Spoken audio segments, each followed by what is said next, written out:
Hello and welcome to Thursday Night Talk. This is the second official episode, I believe, of our new talk show, or old new talk show, where we're going to be discussing the week in Humboldt, the local issues and the local personalities.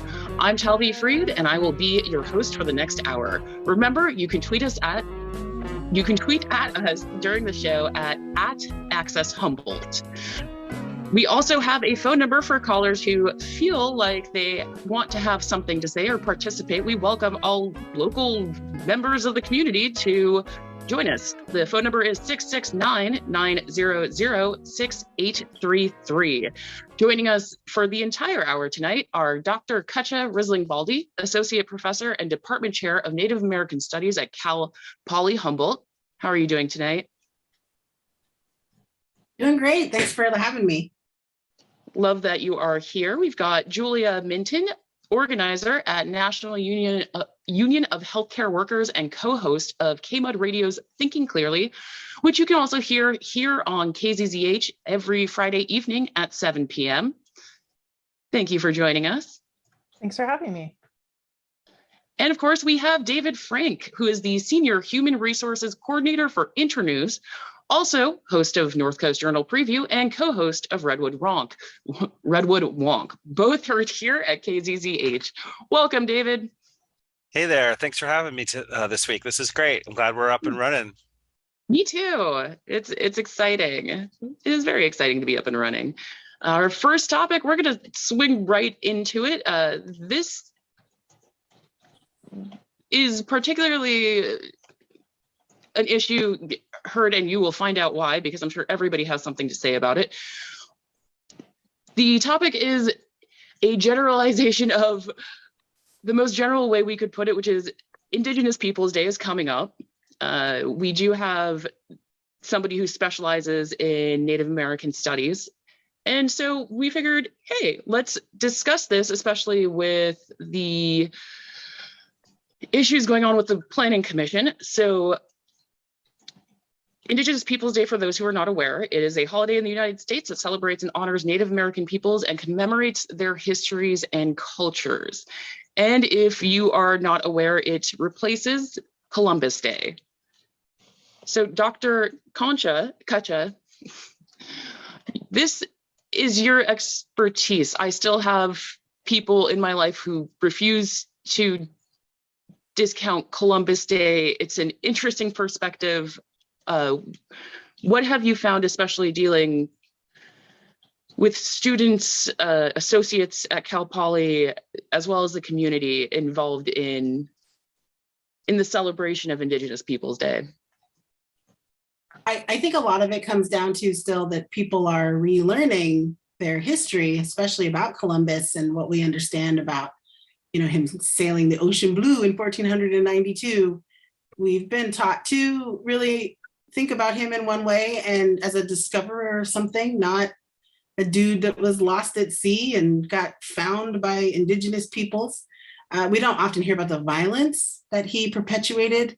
I think when students are able to learn and relearn that history, it becomes very clear that we shouldn't be celebrating this guy that started a massive slave trade and killed millions of people and really was not good at what he was doing. He actually was kind of a joke in his own time. He died like kind of poor and like nobody really cared about him, to what we could celebrate, which is the resiliency and the ways in which Indigenous peoples have continued to build and rebuild their nations. And I think it's a really powerful experience when Indigenous peoples come into a public space that are willing to share, but seeing that we can also celebrate our survival, celebrate our ability to navigate sort of colonization, and then invite people into really exciting events and things. And Humboldt is a very special place for that, because last year, so we don't just do Indigenous Peoples Day at Cal Poly Humboldt. We do Indigenous Peoples Week. And we have a whole week of events for people, and we'll be putting out the calendar, and we love when people come and they're all open to the public. And I think last year our campus was named by a blog that was tracking like who celebrates Indigenous Peoples Day on campuses. as the worst offender for Indigenous Peoples Day celebrations because we have an Indigenous Peoples Week. And they were like, let's all be upset about that. And instead we were like, that means we have to live up to that expectation from now on. We have the best Indigenous Peoples Week in the nation, according to this one guy's blog, where he was trying to talk about why people shouldn't celebrate Indigenous Peoples Day. So I think it's a really exciting time. And I think when you learn about the real Columbus, it becomes pretty obvious that we should be celebrating the Indigenous peoples who are still thriving and living, and not this guy who also like had a really messed up version of like what he even thought the world looked like. There's a lot we could say about him. It seems throughout history we have individuals who, this was discussed last week because of a commissioner meeting involving somebody trying to build their house, and how it was almost painted or attempted to be painted that this gentleman who wanted to build his 8,000 square foot house was being portrayed as the good one, at least by chair member of the county commission, Bongio. And it was stated almost that this person's so great, this person's so wonderful, and how dare we have to go through, he used the term Indians, to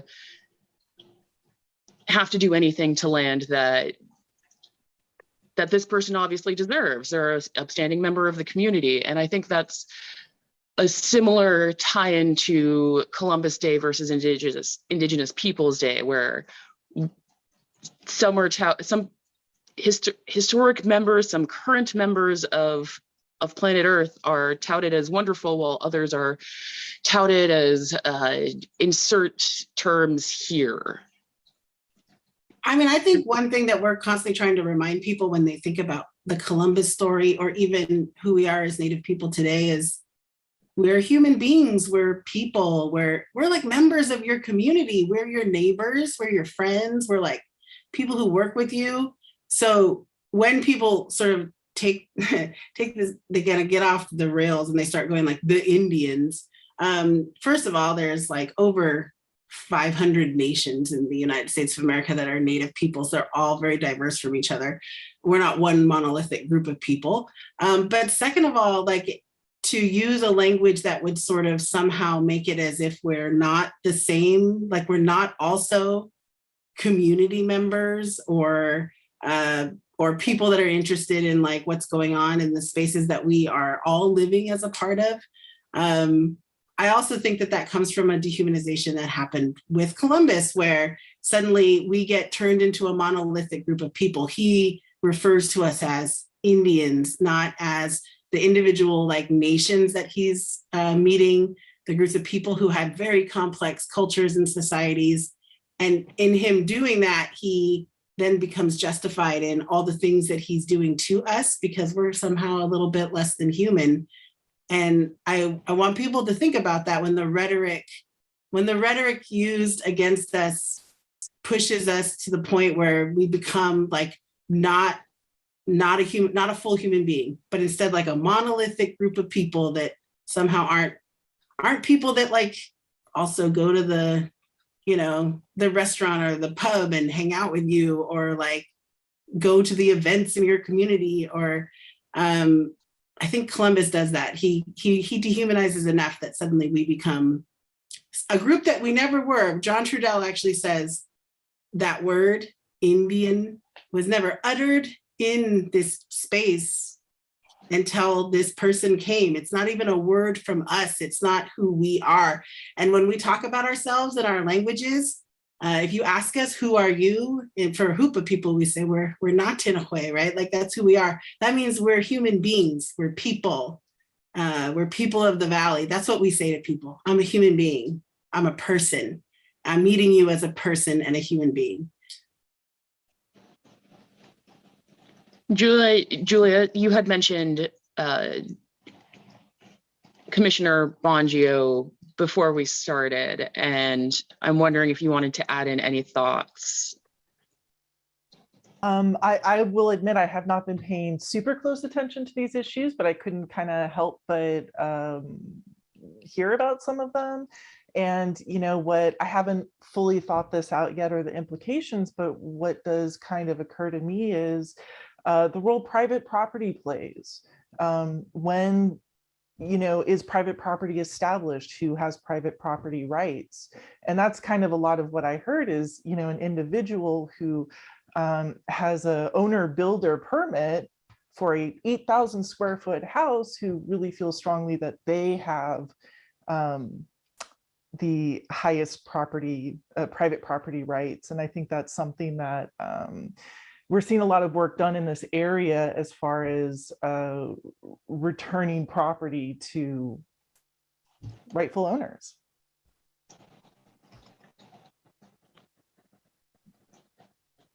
If I may, I just want to pick up on what Julia said, because Julia, it's good to see you again, by the way. Appreciate being on air with you. You and I have been on air before, and actually, Cutcha, you and I have been on air too before. So it's great. It's great to be back with you, especially on such an important topic.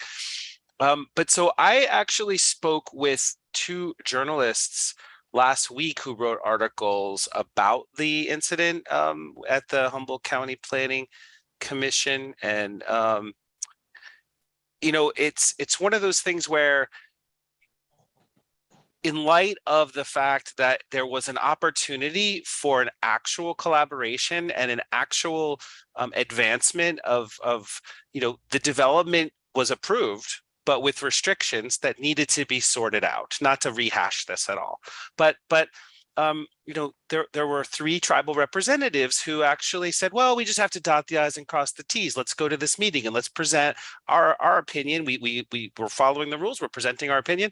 But the committee had a different position, and the committee chair had a different position. And what I conclusion I came to was that it's not just about the committee, in a sense, trying to railroad through a preordained conclusion that they were just going to dismiss those extra details getting sorted out. It was, in fact, Chair Bongio's otherization, dismissal, condescension, and offensiveness, and so that's a different problem, especially like in light of how we're talking about Indigenous Peoples Day, a celebration. It's I don't mean to sound preachy in any way, but like there is a different way to look at history that's out there. Like there are scholars that Cutcha is a scholar herself who publishes about this and writes and speaks about this. But there's a book I want to point to called The Dawn of Everything: A New History of Humanity. David Graeber, an anthropologist, and so one of the things that they're pointing out is that when in the 1699 through like 1701, there was this treaty where some war fighting was ended between several different tribes and France. And anyway, there was an elder. There's an elder named Kondiaronk, and he's known as one of the smartest people like in the world at the time. And so he represented his tribe as an elder, but everybody who met him really appreciated and respected him. He went to the courts of Europe. Even he toured and debated in salons, and he's now accredited with being the person who sort of ignited some of those Enlightenment principles about individual rights and individual dignity in Europe, because at the time in Europe there was this hierarchical structure of power, money, and control, and he was very, very critical. And what he was saying is like the way you guys live is so counter to what humanity deserves. We don't let money and power and hierarchy and things determine what's best for our community. We collaborate, and we respect the dignity of each person. And so not to get too far out on this, but this is a great time. The idea that Indigenous Peoples Day will allow us to look back at our own history and understand it a little bit better. This is an opportunity for us, and by extension, what happened at the committee. This is an opportunity for our community to have a conversation where we can all learn, because it's never too late for us to figure out what where our own biases and ignorance lead us astray, and where we have the opportunity to advance our own collective well-being as a community. I mean, I do want to say that as a person reading about the accounts of what happened at the Planning Commission, as someone who has visited with and talked with tribal peoples about this particular issue, I will say that I feel like it wasn't just the actions that happened from the lead commission, like the head of the Planning Commission, Bongio. It's sort of the silence of everybody else around it, not wanting to confront what just happened, not wanting to sort of stop the meeting and be like, this thing that just happened is unacceptable. The way you're speaking here, what you're doing, like a lot of the times people in public spaces, like especially people of color, especially people from marginalized communities, people are allowed to sort of like unload all of these things on them. And then you don't have the people that stop it and acknowledge that has happened. And then that hurt, that what happened there gets carried forward in community. And suddenly you feel bad. You're walking around like, do my representatives not actually represent me? Do they not actually really want to do something to make a difference in what's happening here?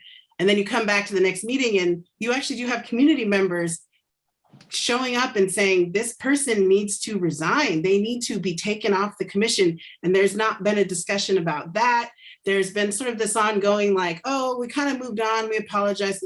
And I think we're constantly the ones that have to hold people accountable for that behavior. I think it's everybody's responsibility.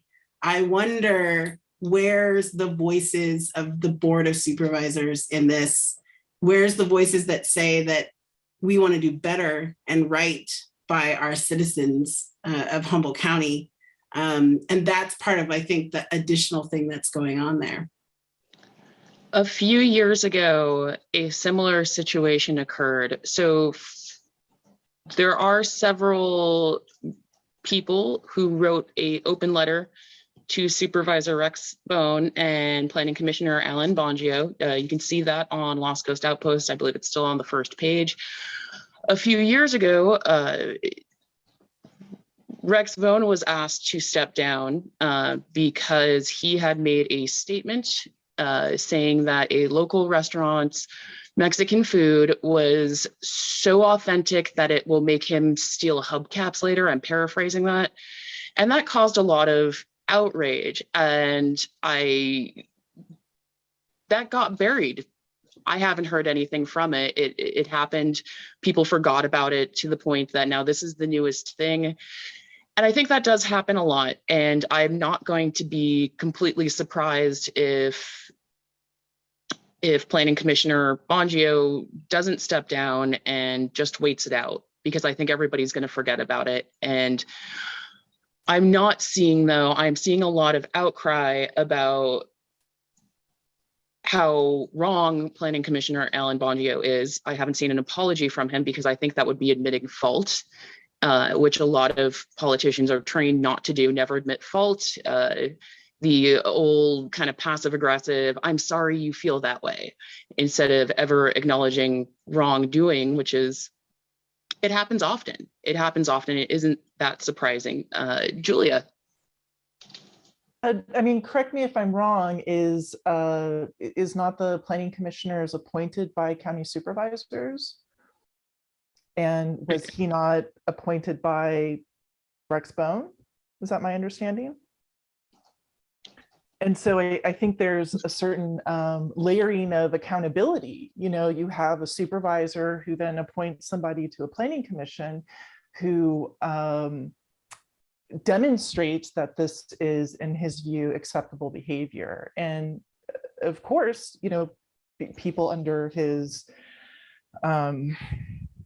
umbrella or, you know, whatever political influence, you know, would feel equally unaccountable. And, you know, to kind of echo something Cutcha was saying is that, you know, justice often can happen in the moment. You know, to call things out, to name them for what they are, is a step towards, these are my words, you know, but a step towards a more just world. And too often we're trying to go back and we're trying to which things that need to happen, address injustices of the past. But if we can deal with these things more in the moment, take them seriously, call for a reckoning of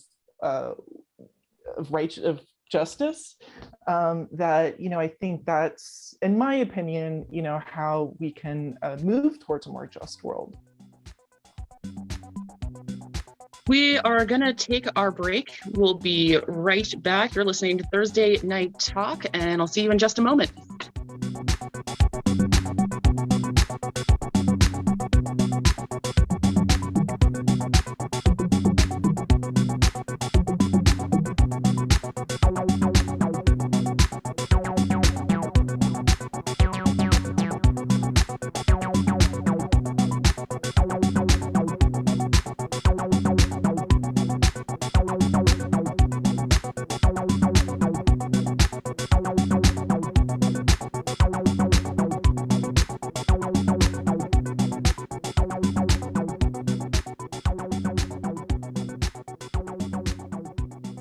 And welcome back to our Thursday Night Talk. It's our sort of new talk show where we discuss the week in Humboldt, local issues with local personalities. We also talk about local personalities.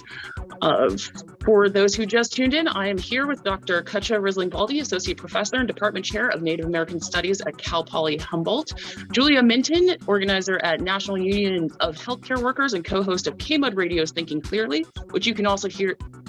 You can hear it here on KZZH Friday evenings at 7 p.m. David Frank, the Senior Human Resources Coordinator for Internews, also host of North Coast Journal Preview, co-host of Redwood Wonk. Those are both heard here on KZZH as well. If you want to call in, write this number down because we've got a lot of phone numbers, or a lot of numbers that you're going to need. The phone number, 669-900-6833. Again, that's 669-900-6833. Turns out you will need a meeting ID to get into this. So again, keep writing down these numbers. 886, start over, scratch that out. 511-886-8501. Again, the meeting ID, 511-886-8501. Phone number 669-900-6833. We just got done discussing, semi-done. I'd like to ask one more question of our group here. We started with Indigenous Peoples Day and transferred, again, because it is such a hot topic right now, to Planning Commissioner Alan Bongio. For those who are unaware, Alan Bongio was recorded saying some disparaging, and most are in agreement they were very racist things about our Native communities or Native members of our community here. And it was mentioned the lack of accountability that not only Bongio has taken, but several others in the community, they haven't taken accountability for what they said. They waited out, time passes. And I wanted to ask, let's go with David, because you are very well informed of everything happening and who says what. You're somehow, more than other nerds in Humboldt. Though what counts as accountability, and what do you do? It's being called, an open letter is on Lost Coast Outpost that was sent by several community members asking that Planning Commissioner Alan Bongio be removed of his position. Is that actually the answer? Because is Alan Bongio not a member of our community? And would shunning people away and removing them from positions of power, that sometimes they are actually good at those jobs, despite having verbal racist tendencies. And I'm not excusing this, but it's a question that I wonder, do we remove people from the community, like go with pitchforks and fire and say, get out of our town? Like, I know that's an extremist thing, though sometimes it feels like these letters are like, get out of here. And Alan Bongio is still going to live here. He's still our neighbor. And so I just wonder what is accountability? Talvi's putting me on the spot. Okay, well, thank you. I appreciate it. So I have a couple thoughts on this, and it's I'm speaking only for myself, of course, but I'm trying to learn each and every day a little bit more. The two things that come to mind most clearly here are one, we have a propensity to call people out because it makes us feel good about it, but really progress comes from calling people in. And so what my colleagues here, what they've been describing is that we I believe, not to put words in their mouths, but that this is one of those egregious examples where accountability is required, and that we are all a community who will be living together indefinitely. And so what that means is using it not just as a learning opportunity for ourselves, our family, our extended family, our neighbors, but all of us. And it's only in that context where we are all part of our we're all part of the same community. I've had people ask me, well, is everybody in our community? At some point, doesn't it like lose, you lose the ability to distinguish between people you disagree with and people that you find offensive or worse. And likewise, that they disagree with you and they find you offensive or worse. I'm okay with saying that they're part of our community because in fact we are. And so if it's the case that this is a teaching moment and that we can advance our dialogue, then that's that we should take advantage of this really awful behavior, and provide an opportunity for people to learn. But there are people that are going to resist, and so this is the second phase of this. For those people who aren't willing to listen and engage in dialogue like we are here today constructively, then there's like Julia said, Rex Bone has the power, arguably, to change this situation. Because again, I don't want to make this exactly specifically about Bongio, but he if you were to allow his quotes to speak for himself, he actually said that he lost trust in the tribal community, and in his words, he lost their trust. So if he is the leader of the commission, which he is, then it's a non-functional ongoing position. And so one of the things Cutcha said is, where are the other voices? And the truth is that personally we're here and we appreciate being here together, but also like just not to one of the shows I host is called North Coast Journal Preview, and I speak with the editors there. And one of the things that we covered this week is the editorial that they wrote, and it said that Bongio needs to step down and or Rex needs to remove him. So it is a community voice, and we need to elevate that voice and tell our peers, tell everybody we know that we act in solidarity based on our principles. And I think that's the best we can do, because at no point is I know you were joking when you said violence, but that's, the president just gave a speech. Basically, it's like, what, that's not a credible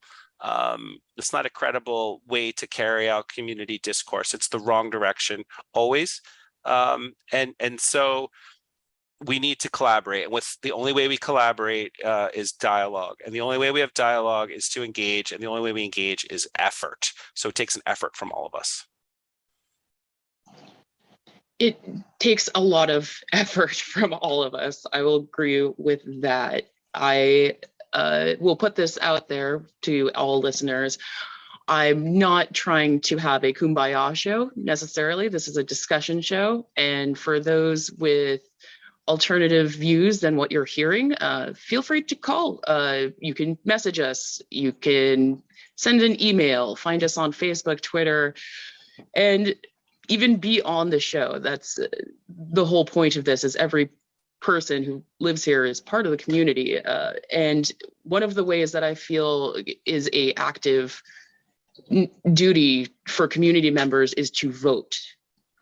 I'm going to switch topics. So for those who got an outline, we're switching a little bit because I feel like this is relevant, because the Humboldt Community Services District does have Alan Bongio as a runner. So I believe he will be on the ballot against Julie Ryan, Greg Gardner. I'm not sure how many services district representatives we get to vote in. If it's all three, which would mean Bongio will be there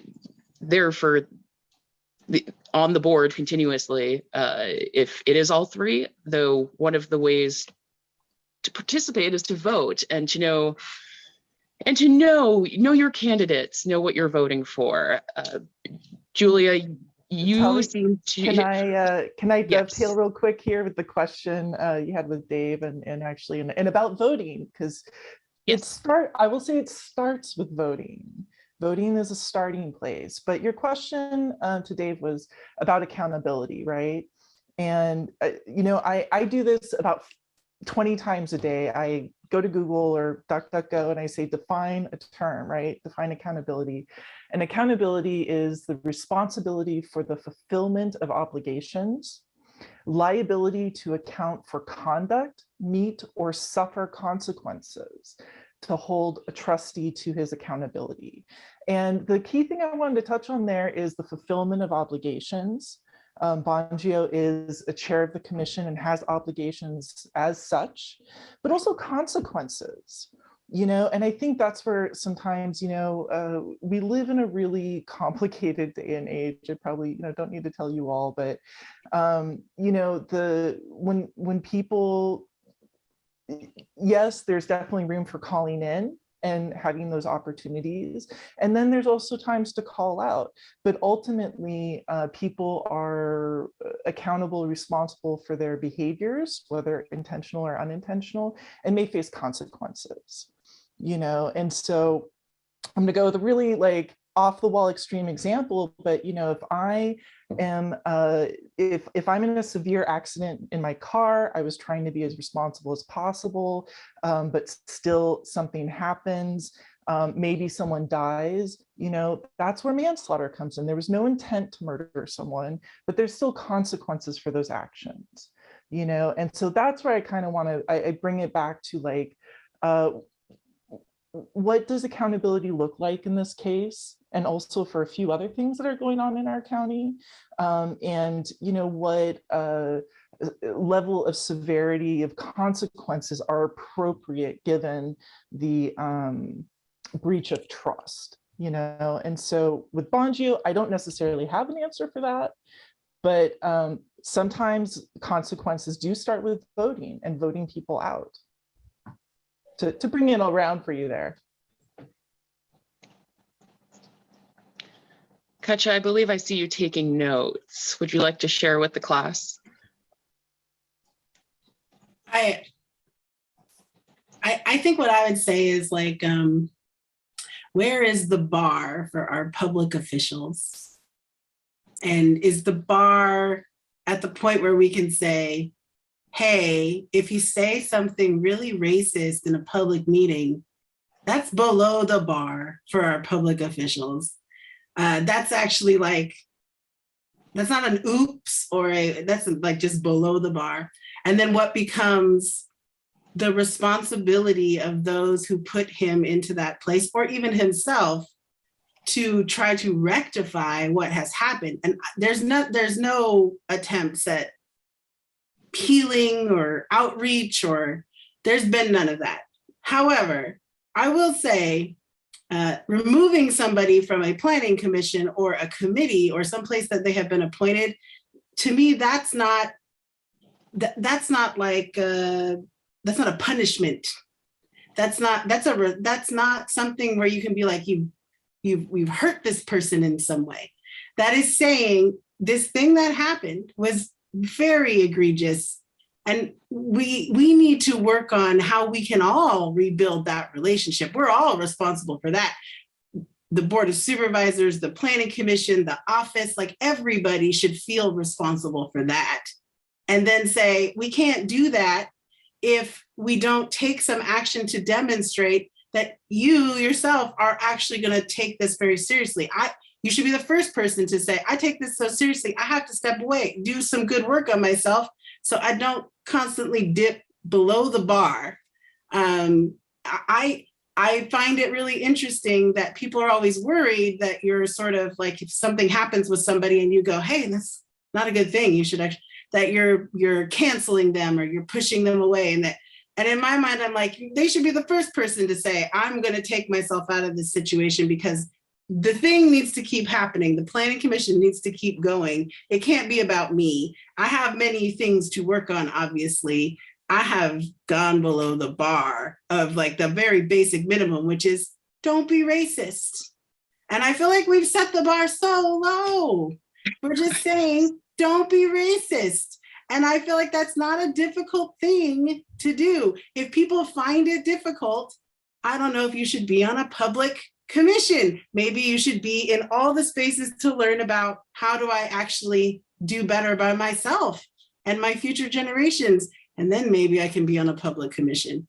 I don't know if it's asking for too much, is what I'm saying. I actually think in the grand scheme of things, saying to yourself, here's this person, they did wrong by the whole aspect of what they're serving on, asking them to step away from it, that's just a good praxis of how we can all make sure that we rebuild this in a way that makes sense. And that does not mean that later, this person can't come back and be like, I did a bunch of work. I did all these things. I settled up. I did what I needed to do.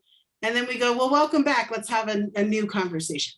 But that's not happening yet. And I think egos are getting too far in the way. And my thing is, I feel like even the moment where they're sort of describing, like, I would normally use this term, but I can't use it because it's too PC, whatever it was that they were talking about, right? I was like, yeah, and the thing is there's a whole group of people who would just never use that term. And why aren't they on the Planning Commission? Why do we have to like help this person to stay and do all the things? Because I think that definitely makes you not good at your job. So I will say that that's what I was thinking about.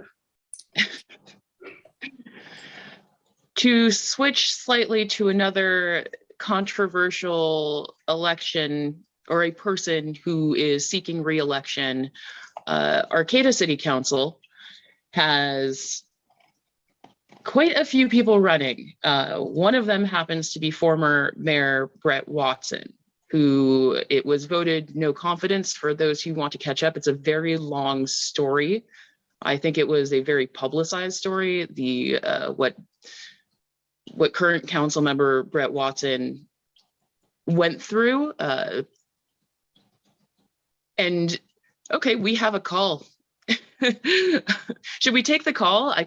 Let's take the call and then we'll get to Arcata. Hello, Matt. Connecting.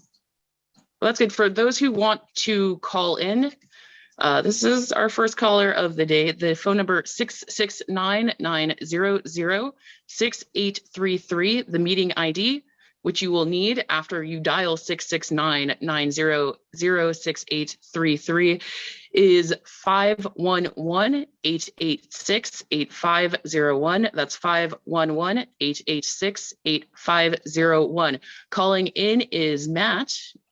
Hello, Matt. Would you like to be introduced as something else? No, I'm good. I just wanted to test out the different modes. Can you hear me okay? Yes. Okay. No, I've been listening since the start of the show. And I know last week there was some technical difficulties as well. Been listening on the air as well. But I know it may or may not coincide with the previous topic about Indigenous Peoples Day and the history of the country. But I just also wanted to say, rest in peace, Queen Elizabeth. I know we had our conflict with Britain, as did the Indigenous peoples had their conflict with Chris Colombo. But that's also a part of our history that a lot of people tend to forget. And I just wanted to bring that up and test out and see if I could actually join in. But that's all I had to say. So thank you for the show, and I'll be listening. Great. Our inaugural caller, how exciting. Very exciting. He gets a reward. What it is yet to be seen. Perhaps a cookie. We should have themed cookies. We didn't bring up the fact that Queen Elizabeth, long-standing monarch, before all of us were born, when she was it 1943? When she was like 18, 19 years old, took hold of the British monarch. And what a time in history. It's an interesting period, but it will be written about for a very long time. That's a very long rule. That's probably one of the longest rules I can think of throughout all of history, including Egypt and other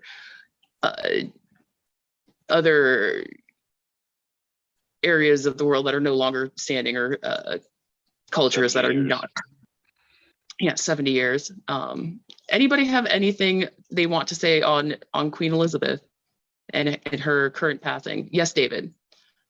So one thing that comes to mind, I had this conversation, sort of air quotes, around the water cooler, even though we're working remotely, about this. Not everybody is a sort of a history nerd, but one of the things that I find, for context, at the time that Queen Elizabeth was born, and through the beginning part of her life, the British, the cliche is that the sun never set on the British Empire.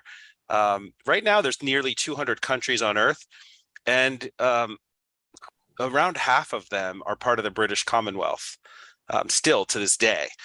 So it just shows the United States is not alone. Not everybody realizes the scope of the arc of the Greco-Roman Anglo-American Empire known as the West, that's been inherited in part by the citizens of the United States who are sovereign of the United States. So we're at a position where we have this continuity, this connection across ages, but that pales in comparison to the millennia of Indigenous people who were colonized by that empire. And not, again, I don't mean to blast this. The contributor wanted us to acknowledge Queen Elizabeth's passing, and I respect that sentiment, and of course, good well wishes in the universe wherever her soul resides now. But let's not forget that we have an obligation to repair, and maybe we should use this context as an opportunity to repair right here in our own backyard. I would just add that we can list the countries that are still a part of the British Commonwealth. I think we also need to be mindful of the number of them that are always working toward fighting for independence of the British Commonwealth. And that it is not a settled experience that somehow everybody feels really great about being a part of this. Many of them have had very long-standing movements for how you gain independence from a colony. And that does not mean that they don't have a certain sort of reverence or understanding of Queen Elizabeth as a queen, a monarch of Britain. But I just think we need to remember that for as many people as you see when she would go and visit and they would shake her hand and wave, there were always people that they're not showing you on the news that were there protesting and saying, we need our independence from a colony that extracted resources and made it difficult for us to manage who we are as the peoples of this land, and that we need to be able to have that kind of independence so that we can function well for our people. And I think that that's going to be an ongoing conversation. I will say that I also am a big fan of The Crown on Netflix. So I have watched everything you ever wanted to know about Queen Elizabeth. I think what's really interesting for me as an Indigenous person is I kind of watch The Crown the way that anthropologists watch Native people. I'm studying this culture and this group and kind of trying to figure out how it works. And I think what's missing from that show too is a real understanding of the critique that the peoples of the places that they are holding as colonies the United States is not innocent of this. We also still have colonies that we hold on to, colonies of people who have been fighting and been pushing for independence from us as a colonial power, that we remind ourselves that that conversation is always present. And for the people who are living through it and doing it, such an important way of moving forward so that we can build a world that answers the question, what's next? Because colonization is not what's next. So what's next? And I hope we can start having those conversations. I hope it inspires people to look more into sort of the history of how that's set up. I hope we give space for everybody to acknowledge and talk about this moment in the way that they need to. That is the goal, is for everybody to absolutely have space to discuss, not to sharp right it back into to the elections. That is a way for everybody to have a voice, hopefully, unless there's, we've got gerrymandering issues, we've got supposedly people switch, there was an automated system that switched people's parties on accident, and so when they got their ballots it was the wrong one. There's a lot of issues that can happen within an election, though who is running for election right now, speaking of taking responsibility or not taking responsibility, we have the Arcata City Council right now running. We also have several running in Ward 3 and Ward 5 in Eureka, so taking over for Natalie Arroyo's spot, who is our new supervisor for, I think, District 2, 3, as well as Kim Burgell, who is now running unopposed for mayor. So right after the break, we are going to be talking about who's running, why are they running, and how dare they run, perhaps, might be a conversation we get into, because I think a lot of people are upset about one particular two now, because now we have Bongio. So we will be right back after this break. You are listening to Thursday Night Talks.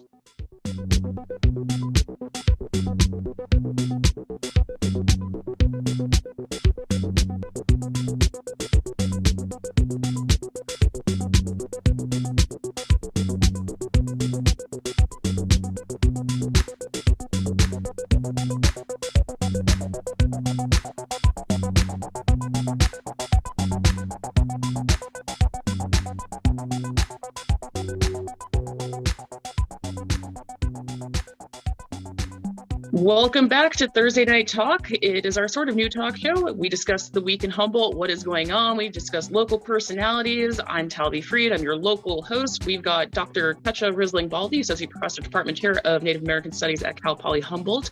Julia Minton, Organizer at National Union of Healthcare Workers, also co-host of KMUD Radio's Thinking Clearly, which you can hear right here on KZZH Friday evenings at 7 p.m.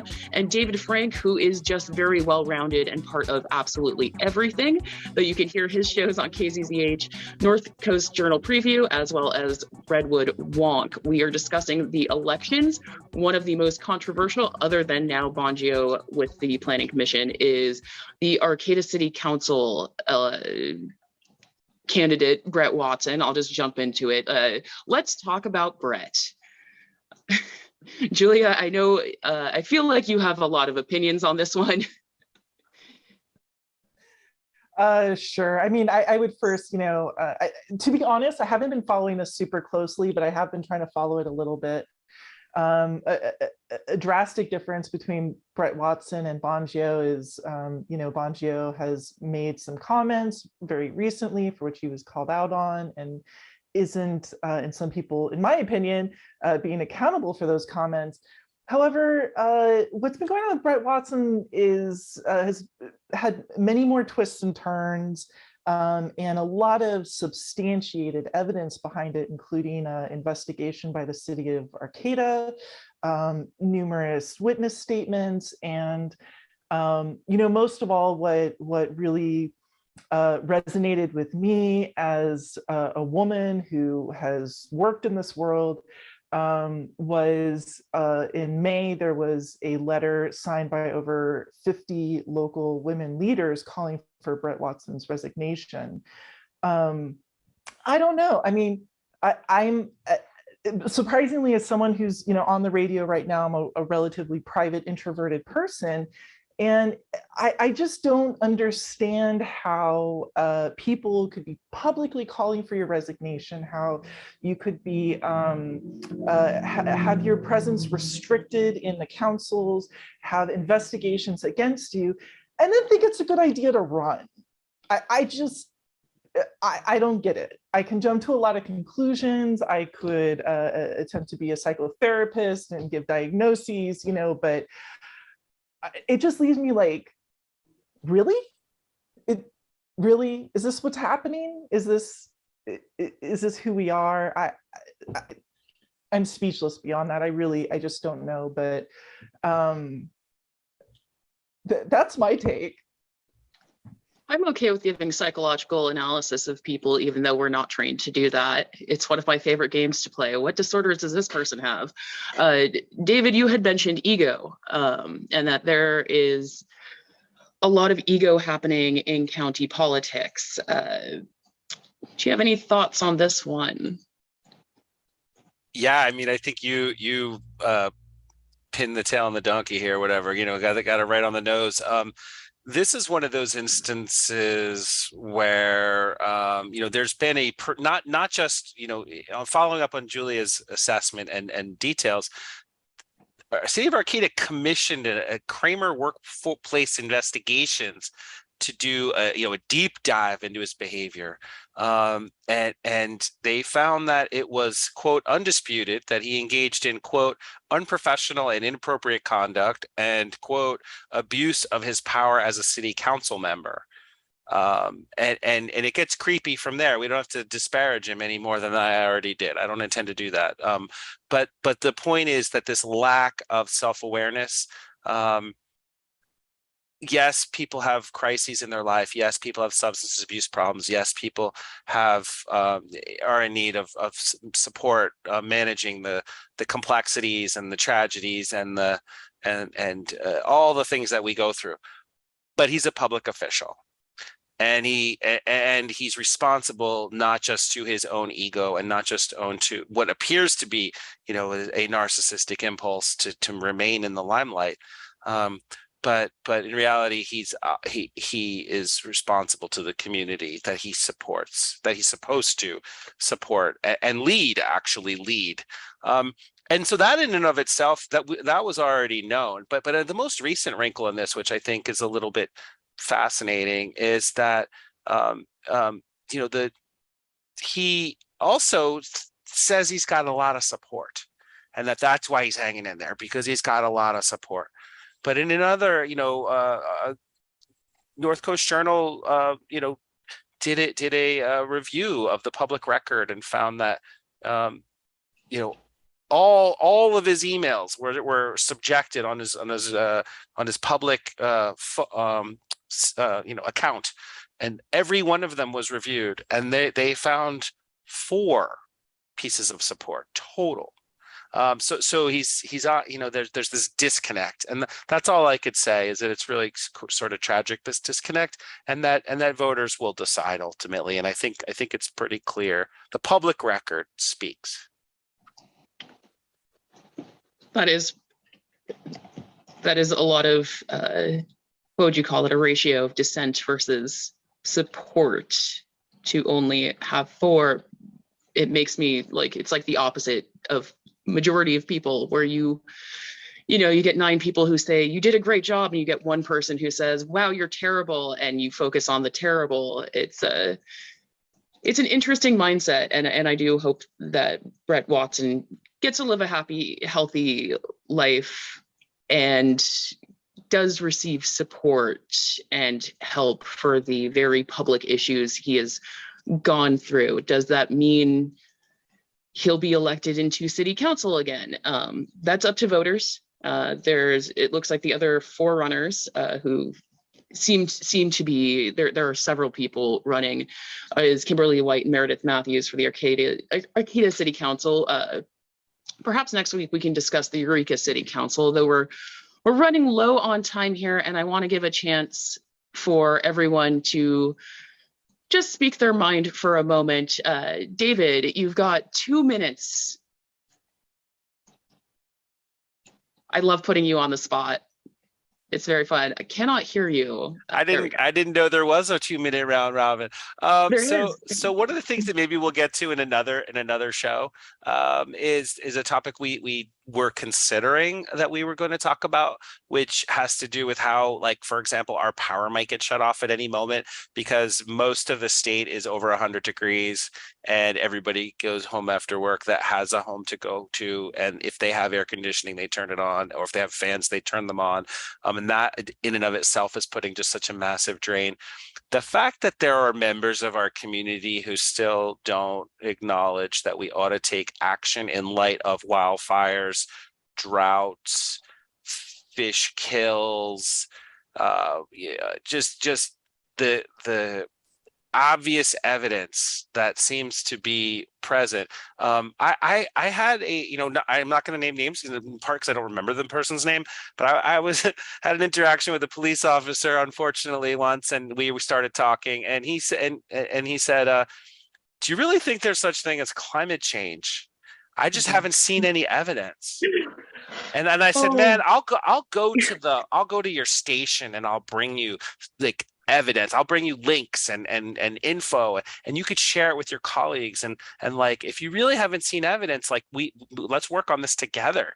And I did, and I went there and I talked to him, and he was like, I'm going to check out the documentary. So my point is that, whether we're talking about Indigenous Peoples Day, whether we're talking about politicians who need a comeuppance when it comes to facing the reality of the responsibility of the community, or whether we're talking about the impact of climate change that's really making it hard to manage the intense summer heat, every day is an opportunity to engage with our neighbors and our peers. And, thank you, David. Progress. And I think next week we will be talking about climate change and fire safety issues. Cutcha, thank you for being on the show. And if you'd like to say anything to everyone. Yeah, thanks for having me. I will, I guess, say Columbus was a murderer and doesn't necessarily deserve us venerating him in any way. Indigenous Peoples Day is a really great way to celebrate Indigenous resilience. Don't vote for Brett Watson. Just don't do it. I'm a Arcata citizen myself. I will tell you, I'm a living Goudini, right? The place among the redwoods. Don't do it. Hold our leaders accountable. It is okay to say to yourself that we should hold them responsible for their actions, and they should take the time to make up for what they did. Thank you, Cutcha. Julia, we've got maybe 30 seconds for you to say goodbye to everybody. Politics is not a spectator sport. It's up to all of us. And, when it comes to people like Brett Watson, the folks who need support are the abundance of women in our society who face these kinds of delusional narcissists every day. So yes, get out and vote, but don't stop there. Politics is not a spectator sport. We all got to get involved. That is just about all the time we have left today. Thank you so much to Julia Minton, Cutcha, Risling, Baldy, Dr. Baldy, and David Frank. I really appreciate you all being here. You are always welcome. I'd like to thank you all. We'll be back next week with another Thursday night talk. We will be replaying the show tomorrow as well. If you have topics or suggestions for the show, email us, talk to us. We want to talk to community members. The only rule if you are on this show is you got to follow certain radio rules, and you also have to live in Humboldt County. We will, Friday evening at 8 p.m., we'll be replaying this. You can email us at kzzh@accesshumboldt.net. You can find us on YouTube, Twitter. I'm hoping for a TikTok at some point. That's a whole thing. Though you can watch the show on Access Humboldt YouTube channel especially. It seems like people are enjoying doing that in their own time. And I've become a Patreon supporter. And become a Patreon supporter for Access Humboldt. Both Dave and I are on the board. Full disclosure there, and it's a wonderful board to be on. And we're always looking for new board members, community members. So I want to thank everyone. Thank you for joining us, and I'll see you next week.